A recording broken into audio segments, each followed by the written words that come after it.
So next weekend is the fall time change. So we're moving out of daylight saving time and back to our regular time. Now, everybody loves this time of year. Oh wait, parents of young children and people who work the night shift who have to work that extra hour. So if you are interested in figuring out how to make this time change a little bit easier for your kids, stay with me because I have some tips for you.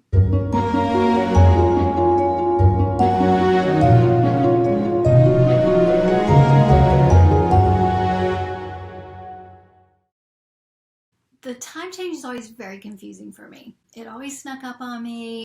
I always have to kind of write down what's happening during this time of year. So let's look at it from your child's bedtime routines and wake-up routines. Say your child goes to bed at 8 o'clock and they wake up at 6:30.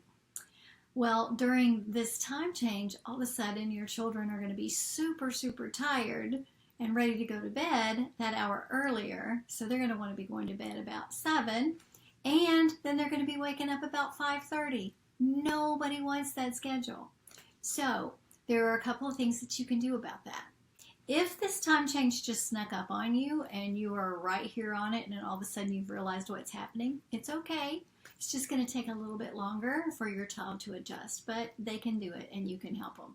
If you're watching this this week before the time changes, well, you are in luck because you can help manipulate that schedule so it'll be a lot easier. So this is what you're going to do. Every night at bedtime, you're going to move your child's bedtime about 15 minutes later for about 4 to 6 days. That's going to help your child end up at their new bedtime. So if your child goes to bed at 7:30, then their new bedtime will end up being at 8:30. Now, you don't want your child's bedtime to be that late, but when the time changes, your child will already be at the new bedtime and it won't be so hard for them. So each night, move that bedtime about 15 minutes later. Now, the hope is that when you're moving that time, your child will sleep a little bit later in the morning. But sometimes that doesn't happen right away. But just stick with it and it will work. What else can you do about that? You can also move your naps if your child is still a napper about 15 minutes every day so that they'll end up with a good nap routine as well. But if your schedule is changing, it'll probably automatically do that. But you can help that out a little bit too. Your meal times will automatically shift, and that helps a lot. So just making that little shift in your child's schedule will help greatly. There are a couple of other things that you can do that will help this time period. Our sleep is governed by a couple of different factors, and it's not just the clock. So we have hormones that wake us up in the morning called cortisol, and we have hormones that help us to go to sleep at night called melatonin. Some people are surprised to know that that doesn't just come in a bottle. Our body actually produces that hormone. So those influence our sleep and wake times. Other things that influence our sleep hormones are daytime and darkness. So if we kind of take advantage of our sleep hormones in daytime and darkness, that's going to help your sleep schedules. And then having a really good routine helps your body know when to release those as well. So if you don't have a bedtime routine for your child, now is the time to get that. Get that going because that will only help things to improve. So make sure in the daytime that your child has lots and lots and lots of sunlight.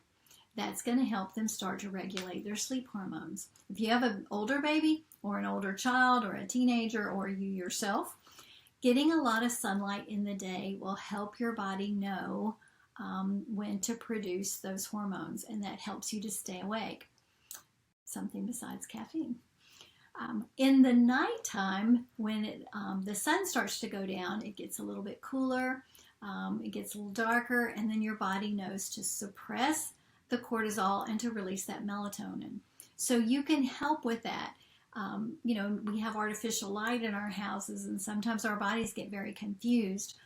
But you can start to turn the lights down in your house, make it darker, drop your temperature just a little bit, make it a little cooler, and start to create a calming environment in your home that signals your body, signals your child's body that it's time to go to sleep. If you start doing that, that's going to help your child work toward bedtime and be ready to go to sleep when it's time for bed. The other thing that's really important about this is to turn off your electronics, because your electronics emit light that suppresses your melatonin. So you don't want that. You want your child to start to get sleepy. That means that you need to turn off the iPad, turn off the games on the iPhone, turn off the TV, and let your child naturally start to get sleepy toward bedtime. And then in the morning, you want to go in, open the blinds, make it nice and bright so your child gets that signal that it's time to wake up. Now, for those kids who are early wakers anyway, we call those larks, they like wake up with the sun, they're going to be waking up early, and you want to keep them in bed a little longer. So try to keep them in bed about 15 minutes longer in the morning. Sometimes that's hard to do. I don't want your children to be crying, but if you can just leave them for just a few minutes each time, that will gradually switch their morning wake-up time.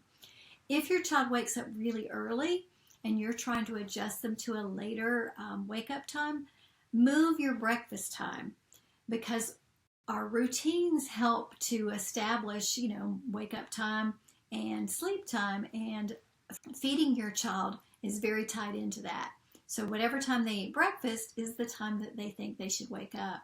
So if your child's waking up early, you don't want to feed them right then. You want to kind of push that out a little farther so that their body will get used to eating later and they'll start to wake up later. So don't starve your child. If your child is crying to be fed, that's fine, but just try to hold them off a little bit longer every day until they get to the time that you want your first meal of the day to be, and that will set the pace for the rest of the day. After the time change, it can be really hard for kids to make it to their bedtime, and you have to be really careful that they don't accidentally fall asleep. So try to keep them pretty active and busy in the afternoons, and avoid down times where they're unsupervised and they're sitting very quietly, because they're very likely to fall asleep too early, and then that will really mess up your bedtime. None of these tips are rocket science.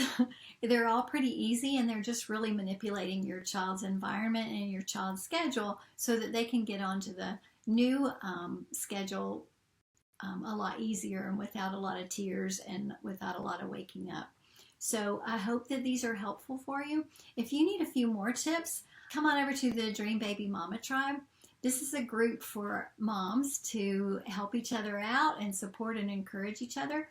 You can ask some of your particular scheduling questions over there. Maybe we can help you work into that new routine.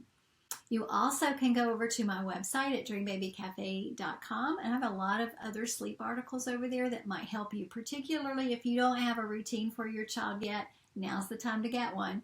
There are some resources over there that might help you. If you found this information helpful, click that button and hit subscribe and the other little bell that'll notify you about new videos, and I look forward to seeing you next time.